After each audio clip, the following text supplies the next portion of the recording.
Halo, selamat malam. Yang lain di mana? Belum pada masuk ya?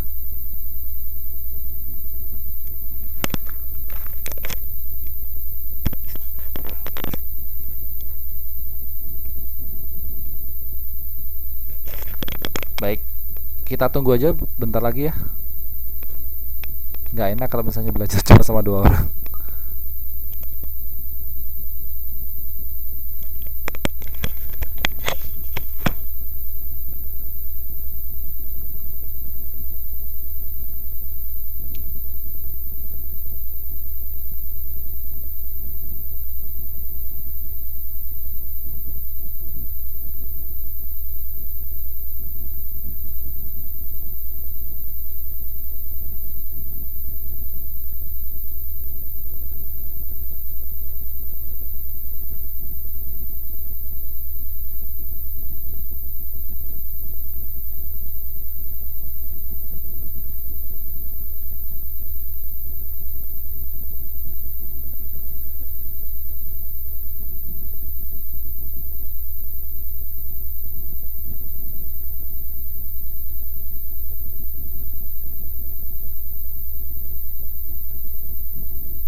Cek satu 2 3, bisa dengar suara saya?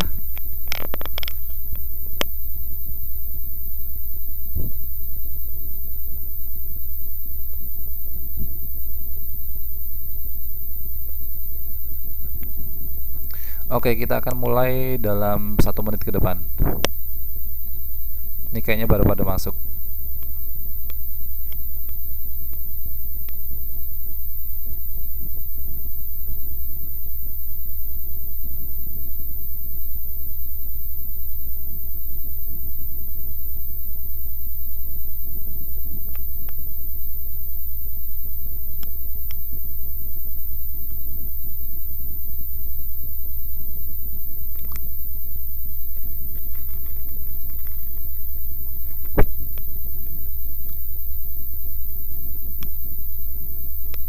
Baik, langsung saja kita mulai ya. Ini sudah ada 8 siswa yang masuk. Ada Mbak Mutiara, ada Putra, ada Umi Safitri, ada Venti, ada Ika, ada Sitiamok, ada I aja, ada Arilin.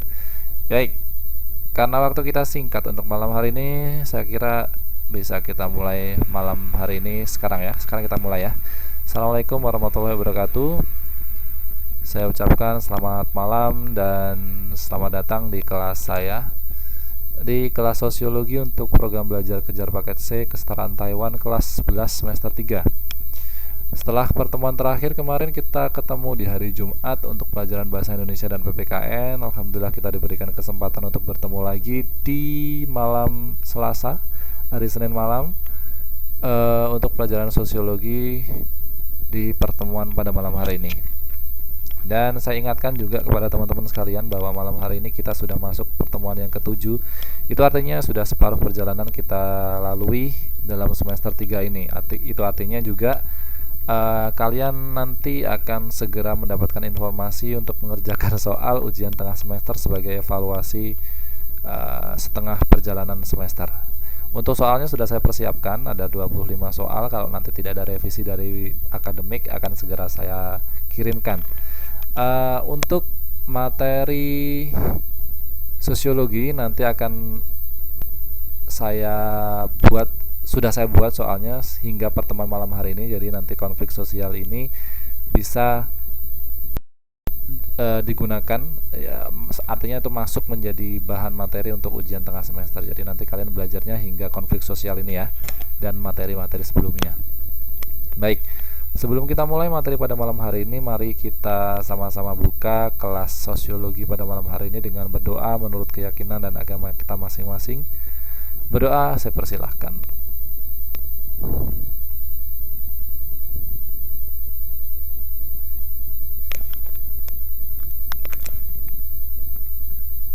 Ya, berdoa cukup gitu ya.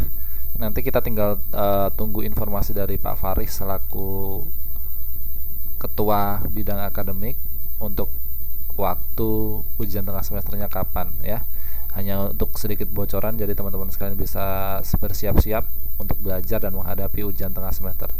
Jangan takut, soalnya gampang-gampang kok. Jadi nanti saya bisa ekspektasi kalian bisa mendapatkan nilai di atas 70 ya. Asalkan kalian jangan tergesa-gesa mengerjakannya ya. Gitu. Baik. Malam hari ini kita masuk ke materi baru. Ya, soalnya tidak banyak kok. Soalnya hanya 25 item dan semua pilihan berganda. Jadi ya tidak ada tidak ada soal esai atau mengarang. Jadi semuanya tinggal milih. Sudah ada jawabannya ya. Ya.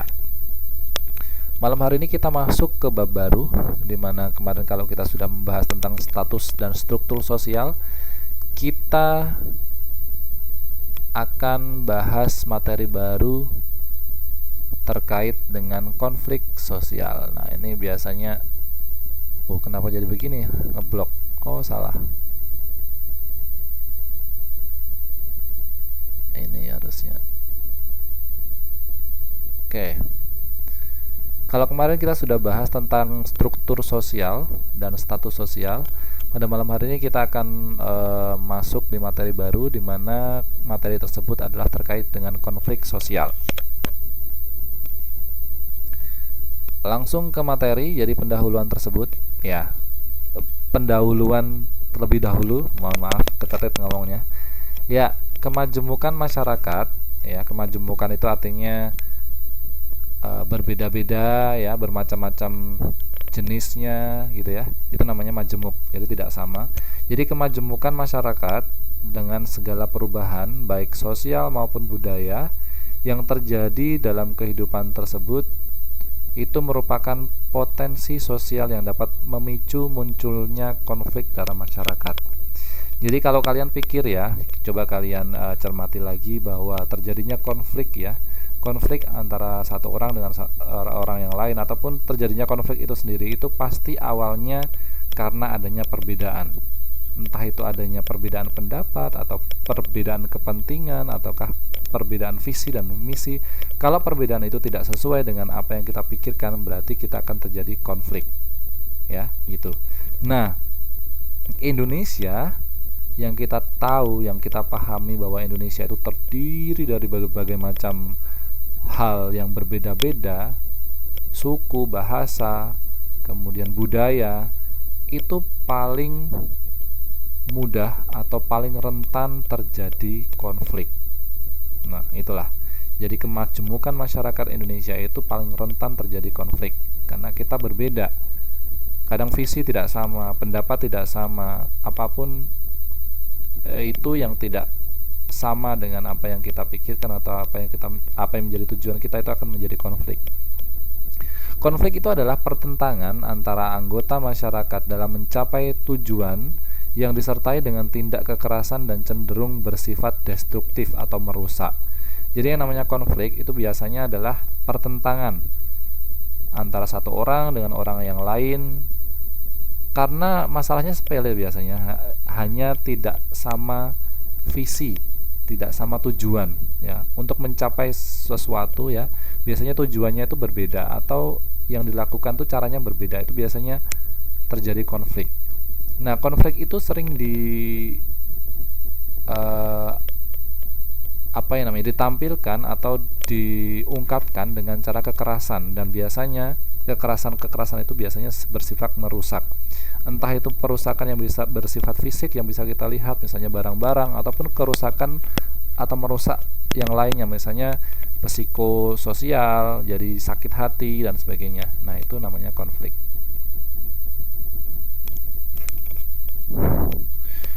Dalam masyarakat yang multikultural, artinya banyak budaya itu ya, seperti di Indonesia ini, konflik itu menjadi suatu fenomena atau kejadian atau gejala sosial yang sangat wajar terjadi. Ya, karena apa? Karena Indonesia itu memiliki banyak sekali perbedaan-perbedaan dalam masyarakat. Ya. Mungkin dari perbedaan masyarakat tersebut sering terjadi persinggungan antara kelompok sehingga bisa menyebabkan konflik. Ya. Perbedaan-perbedaan itu bisa dilihat dari ukuran besar, tinggi, rendah, dan sebagainya, tingkatan-tingkatannya. Semakin besar dan tinggi tingkat perbedaan yang ada di dalam masyarakat, maka peluang terjadinya konflik itu akan semakin besar. Ya, jadi kita lihat perbedaannya sangat signifikan nggak antara seseorang dengan orang lain. Perbedaan pendapat antara seorang satu dengan orang yang lain itu kentara nggak, kelihatan mencolok banget nggak. Kalau misalnya dia sangat tinggi atau sangat besar perbedaan misalnya pendapat atau visi misi, maka peluang terjadinya konflik itu akan semakin besar. Ya, seperti kalian mungkin tinggal di Taiwan, itu pastilah akan ada konflik ya. Karena apa? Bangsanya sudah beda. Kalian ketemu sama orang Vietnam, Filipina, orang Indonesia sendiri bahkan, ataupun orang-orang Taiwan di sana yang notabene beda budaya, beda bahasa, beda apapun itu, beda agama dan sebagainya, sangat mungkin terjadi konflik ya. Nah, itu pentingnya konflik kita pelajari. Nah, sebagai siswa ya yang lebih struktural dalam memahami sesuatu, kita perlu tahu pengertian konflik itu sendiri seperti apa ya. Seperti yang sudah saya tuliskan di sini, bahwa yang namanya konflik itu berasal dari bahasa Latin, yaitu configure, yang berarti saling memukul.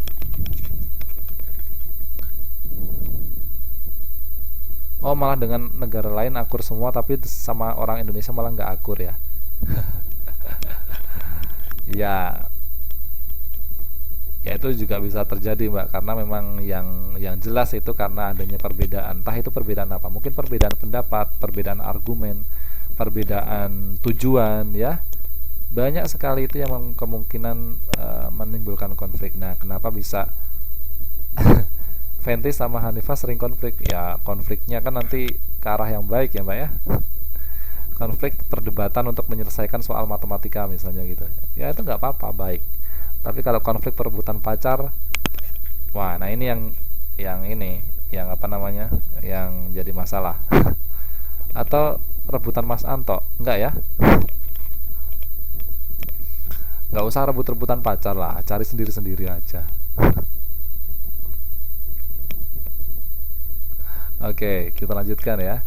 Jadi secara harfiah, secara bahasa itu ya, konflik itu berasal dari bahasa Latin yang artinya saling memukul, dan bahasa Latin tadi adalah configure yang artinya saling memukul.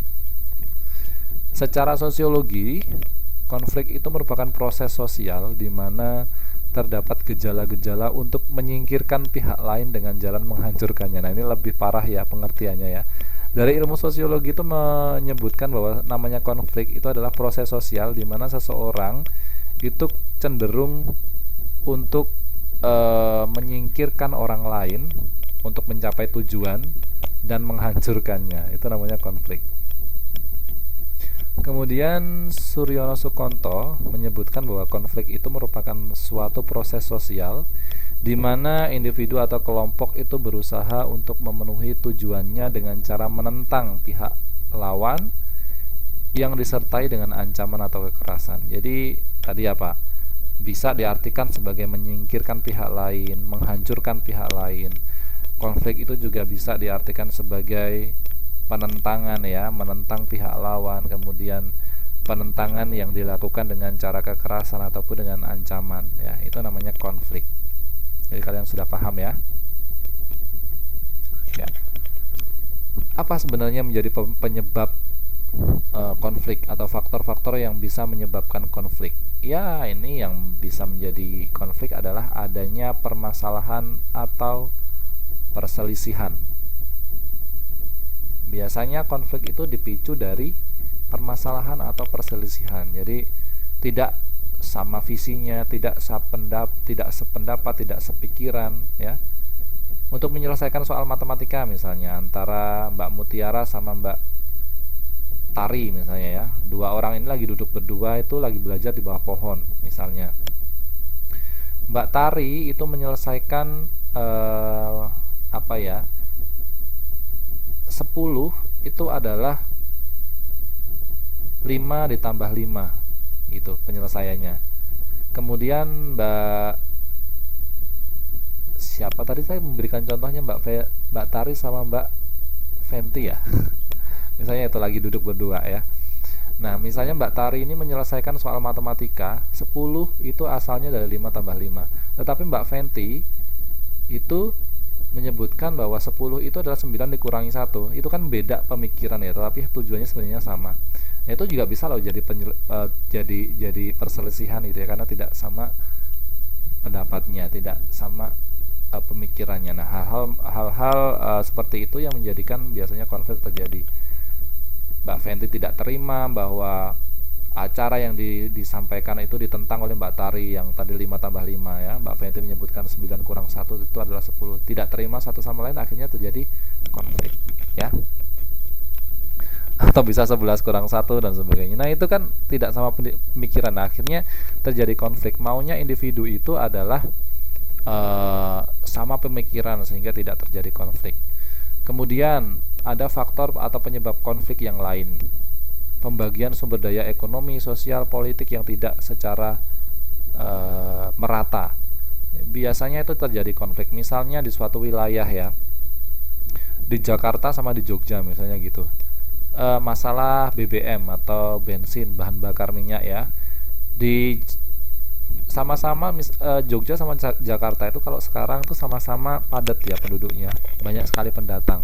Kalau di Jakarta pada datang untuk bekerja, Kalau di Jogja pada datang untuk bersekolah.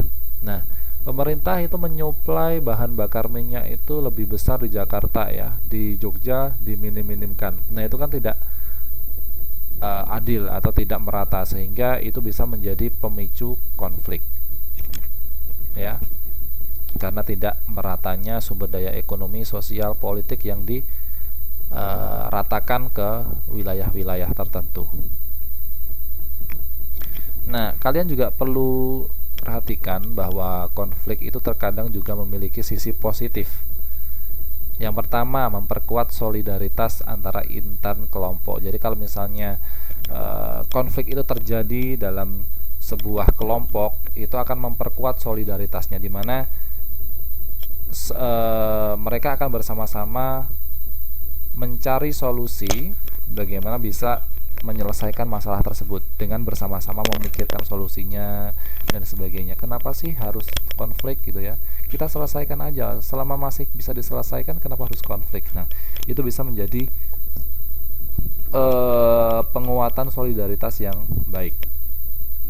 Kemudian yang kedua, setiap anggota masyarakat akan dapat menilai dirinya sendiri atau bisa dijadikan sebagai introspeksi diri. Nah, dengan adanya konflik, orang itu akan menilai kenapa sih kok bisa terjadi konflik gitu ya. Apa yang salah dengan diri saya? Apakah saya terlalu egois? Apakah saya terlalu keras kepala sehingga saya tidak bisa mendengarkan pendapat-pendapat orang lain, sehingga terjadi sehingga perbedaan-perbedaan itu menyulut emosi saya. Apakah saya terlalu emosional orangnya gitu ya. Kalau terdapat perubahan nilai yang cepat secara tiba-tiba dalam masyarakat, termasuk faktor penyebab konflik enggak? Ya, bisa termasuk juga. Ya, saya lanjutkan lagi ya tadi. Ya, bisa jadi bahan untuk introspeksi diri. Kenapa konflik terjadi? Apakah kita yang terlalu keras kepala, ataukah kita yang terlalu egois ya, tidak mau mendengarkan saran orang lain dan sebagainya. Kemudian yang selanjutnya adalah dilanjutkan dengan melakukan perubahan tingkah laku yang lebih baik. Biasanya kalau seseorang itu tadinya terpapar atau mengalami perselisihan atau konflik antara satu dengan orang yang lainnya, yang pertama yang dilakukan biasanya untuk mencari solusi, dia bisa introspeksi diri, menilai dirinya sendiri ya, apakah ada yang salah dengan dirinya. Dan kemudian setelah dia bisa menintrospeksi dirinya sendiri, bisa mawas dirinya, bisa mengenal dirinya sendiri, menilai dirinya sendiri. Halo? Gimana sekarang? Masih putus-putus? Cek 1 2 3. Nggak jelas. Oh, sudah jelas. Kenapa ya putus-putus ya? Udah? Oke, saya lanjutkan lagi ya kalau sudah jelas. Baik, saya lanjutkan ya. Tadi saya sampaikan bahwa konflik itu bisa menjadi sisi positif ya, bisa memperkuat solidaritas. Kalau terjadi konflik, mereka bersama-sama untuk bisa menyelesaikan masalahnya. Kemudian setiap anggota bisa introspeksi diri, bisa menilai dirinya sendiri. Ada yang salahkah dengan diri saya? Kenapa konflik itu bisa terjadi? Gitu. Oh, apakah saya terlalu egois, tidak mendengarkan pendapat orang lain, tidak mampu untuk menghargai orang lain sehingga konflik terjadi? Biasanya kalau dua hal tersebut sudah bisa disadari, maka orang-orang masyarakat itu bisa berubah menjadi yang lebih baik. Jadi bertingkah laku menjadi yang lebih baik ya, dengan berintrospeksi sendiri. Jadi mereka lebih hati-hati agar konflik itu tidak terjadi.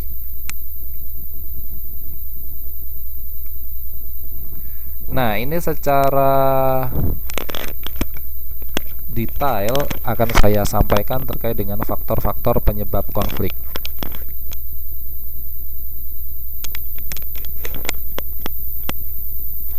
Konflik itu tidak hanya disebabkan oleh perebutan terhadap sesuatu yang terbatas, tetapi juga disebabkan karena adanya perbedaan tujuan atau nilai.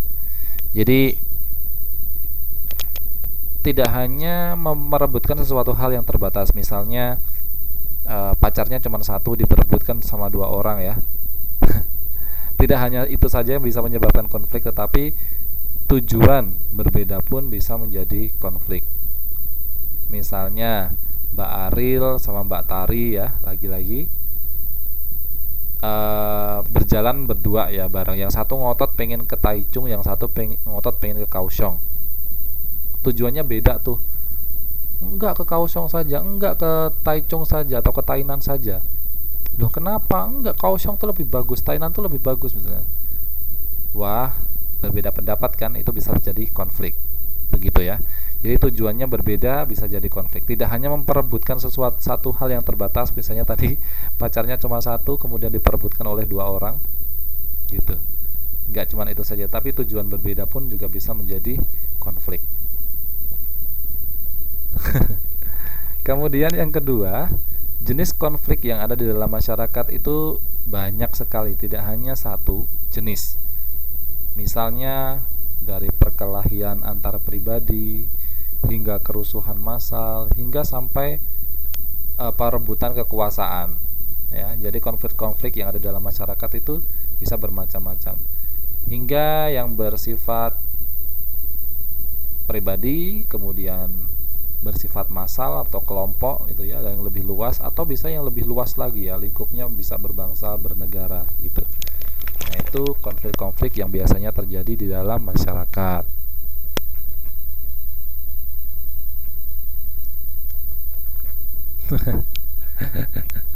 Saya direbutkan maksudnya. Ya, kalau bisa ya. Oke, kita lanjutkan. Ya, tadi salah satunya yang menjadi pemicu konflik adalah adanya perbedaan antara individu. Setiap individu akan tumbuh dan berkembang menjadi pribadi yang unik. Ya. Jadi setiap individu itu pasti memiliki sesuatu hal yang unik dan berbeda, tidak akan sama dengan individu-individu yang lain. Setiap individu itu memiliki pemikiran, pendirian, dan perasaan yang berbeda dengan individu lain. Ya, tidak akan sama. Jadi setiap individu itu juga dalam satu kelompok, satu komunitas atau peristiwa sosial itu memiliki pandangan. Kadang-kadang cek hilang lagi ya, hilang lagi kah, suara saya hilang lagi kah?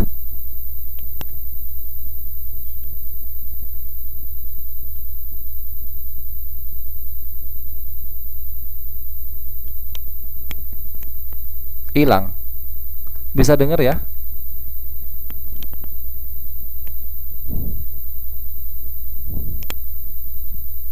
Oke. Gimana? Putus-putus lagi. Cek 1 2 3, gimana sekarang?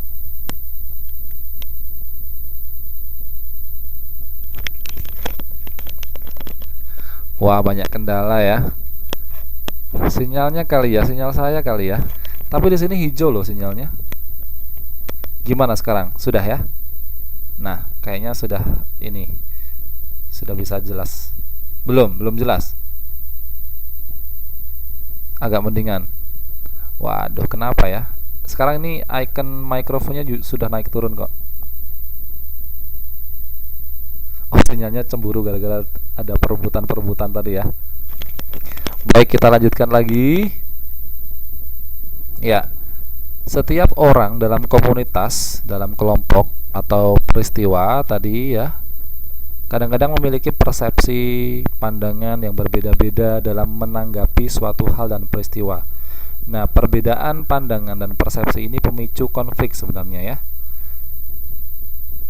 Penyebab munculnya konflik atau pertentangan itu karena pendirian dan perasaan seseorang individu yang tidak selalu sejalan dengan pendirian dan perasaan individu lain atau kelompok. Jadi jelas sekali ya, penyebab bahwa konflik itu terjadi ya salah satunya dengan perbedaan apapun itu bisa menjadi konflik.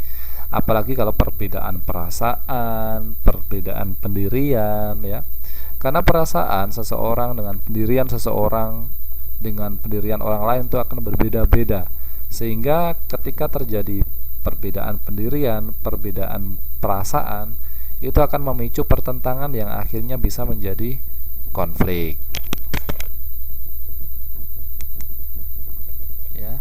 Misalnya ketika ada pagelaran musik dangdut di sebuah desa ya atau di masyarakat, tentu saja perasaan dan tanggapan setiap warga itu akan berbeda-beda. Ada yang merasa terganggu karena berisik, tetapi di sisi lain ada yang merasa terhibur. Nah, ini perbedaan perasaan atau perbedaan pandangan yang ada dalam setiap individu ya. Tadi seperti ketika ada konser dangdut tengah malam di desa ya, ada orang yang dia berpandangan bahwa berisik sekali sih, kenapa sih malam-malam ada konser gitu ya. Ada orang yang dia memang suka dangdut ya, penikmat dangdut, dia datang sambil joget-joget, dia merasa terhibur gitu. Nah, itu ada dua perbedaan. Jadi kadang-kadang hal-hal tersebut bisa memicu konflik. Kalau misalnya orang yang terganggu tiba-tiba datang terus tiba-tiba suruh nyetop dangdutnya, dan orang yang merasa terhibur tadi tiba-tiba, loh kenapa sih orang ini menghibur kita kok tiba-tiba kamu suruh stop. Dan akhirnya terjadi konflik, perang, adu mulut, sampai mungkin timpuk-timpukan bisa terjadi ya. Nah, itu contohnya.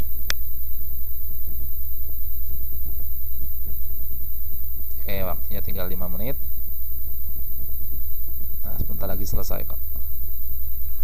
Kemudian yang kedua adalah perbedaan kebudayaan. Tadi ada perbedaan individu, sekarang perbedaan kebudayaan.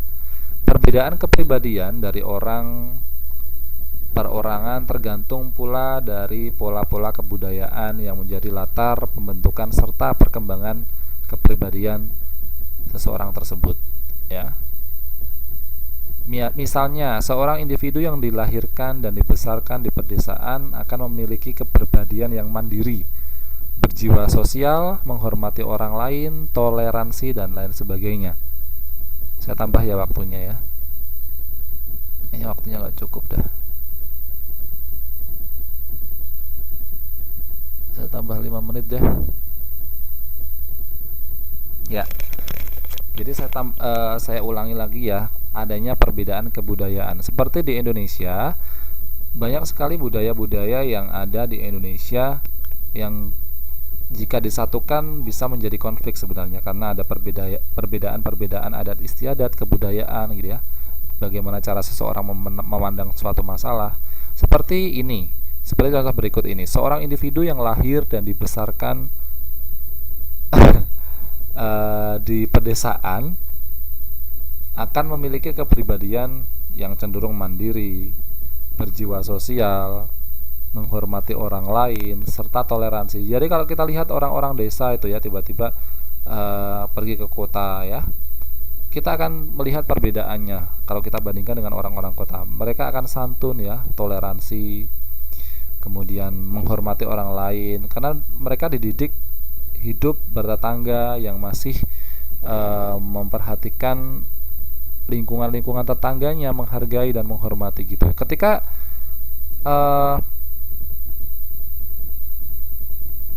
dibandingkan dengan warga kota ya, orang kota itu cenderung bersifat individualis ya, acuh tak acuh, sering bersaing gitu ya. Jadi tidak dibandingkan dengan orang desa, lebih acuh tak acuh ya, jadi tidak mementingkan orang. Jadi kalau kalian perhatikan orang-orang di Taipei ya, orang-orang di Taipei ya, mereka cenderung acuh tak acuh ya, orang-orang Taipei ya. Saya sempat mengamati orang-orang di Taipei ketika saya berkunjung ke tempat teman saya yang ada di Kaohsiung sana, di bagian selatan gitu ya. Kemudian karena saya tinggalnya di Taipei ya, saya cenderung melihat orang-orangnya itu lebih cuek, lebih individualis ya. Jadi kalau misalnya ketemu orang ya boro-boro menyapa dan sebagainya. Ini sangat beda sekali ketika saya ketemu orang-orang yang ada di Kaohsiung sana. Lebih memang di sana memang keadaannya tidak sekota Taipei ya, karena Taipei itu kan ibu kota negaranya Taiwan. Kaohsiung itu kan sebuah provinsi atau distrik gitu ya. Orangnya masih kalau sama orang itu tanya gitu loh, masih menganggap bahwa orang itu ada dan sebagainya. Jadi masih kayak budaya Indonesia gitu. Kalau kita datang ke wilayah-wilayah desa-desa di Taiwan kayak Taichung bagian desa dalam gitu ya, atau Kaohsiung atau daerah Pingtung sana, itu akan lebih menghargai. Jadi beberapa kali saya ikut kegiatan host family namanya. Host family itu mahasiswa ikut hidup ya di kehidupan orang-orang desa-desa di Taiwan sana. Mereka sangat welcome sama kita. Ya seperti kita gitu loh. Jadi beda sekali dengan orang-orang yang di Taipei yang dia lebih cuek dan lebih individualis ya. Nah ini mungkin perbedaan kebudayaan dan faktor kehidupan yang lebih modern ya gitu. Kemudian ada juga yang namanya perbedaan kepentingan ya. Dalam kehidupannya manusia itu memiliki kepentingan yang bermacam-macam dan berbeda-beda. Nah kadang-kadang kepentingan-kepentingan tersebut berkembang dan tidak jarang bisa saling berbenturan dan saling bertentangan. Nah itu bisa memicu konflik juga. Kemudian yang selanjutnya adalah karena adanya perubahan sosial. Perubahan-perubahan dalam masyarakat itu dapat mengenai nilai-nilai sosial, norma-norma sosial, pola perilaku, kemudian susunan lembaga masyarakat, lapisan-lapisan masyarakat, kekuasaan, wewenang, dan lain sebagainya. Dan tidak selalu perubahan-perubahan pada unsur-unsur masyarakat berjalan seimbang. Jadi kadang-kadang ada perubahan-perubahan dalam masyarakat, misalnya perubahan kebijakan, perubahan aturan, perubahan norma, perubahan budaya, dan sebagainya. Ada kalanya perubahan tersebut itu tidak seimbang terjadi sehingga memicu terjadinya konflik. Ada yang masyarakat yang pro dan mendukung dengan perubahan atau masuknya unsur-unsur baru. Jadi ketika unsur-unsur barat atau unsur-unsur modern itu masuk ke budaya-budaya kita, masyarakat Indonesia, ada yang pro, kemudian ada juga yang menolak. Nah, dan tetap mempertahankan unsur-unsur lama ya. Nah, itu bisa memicu terjadinya konflik. Misalnya, budaya kita masih menjunjung pakaian-pakaian adat, misalnya orang Jawa ya. Dulu sebelum pakaian modern masuk, mungkin ada konflik terjadi ya. Yang sering memakai kebaya, misalnya memakai jari untuk pakaian sehari-hari gitu ya. Kemudian ada yang kebudayaan modern datang dengan adanya kaos, t-shirt, jeans dan sebagainya. Mungkin dulu orang-orang yang masih mempertahankan budaya dia tidak menerima dengan budaya tersebut. Tapi ada juga yang pro dan kontra karena ada yang pro karena memang itu mengikuti zaman modern ya, terlihat stylish, terlihat bergaya dan sebagainya. Sehingga bisa memicu terjadinya konflik ya. Nah, bentuk konflik berdasarkan ruang dan lingkupnya ini akan kita bahas di pertemuan yang akan datang. Karena waktu kita terbatas, ini sudah 3 menit sudah saya extend tadi ya. Baik, itu saja yang bisa saya sampaikan teman-teman sekalian. Mbak Ariel Lismanto baru masuk, sudah selesai ya. Thanks for all ears and see you next week. Tapi kita akan ketemu lagi di hari Jumat ya, di pelajaran bahasa Indonesia dan PPKN. Disiapkan saja, mudah-mudahan selalu semangat masuk di kelas saya. Kalau tidak ada pertanyaan, kita ketemu lagi di pertemuan yang akan datang, dan kita tutup terlebih dahulu pertemuan pada malam hari ini dengan berdoa menurut keyakinan dan agamanya masing-masing. Berdoa, saya persilahkan. Berdoa selesai, mudah-mudahan teman-teman sekalian antusias dengan pelajaran saya. Kita ketemu lagi di pertemuan yang akan datang. Saya akhiri, assalamualaikum warahmatullahi wabarakatuh dan selamat malam.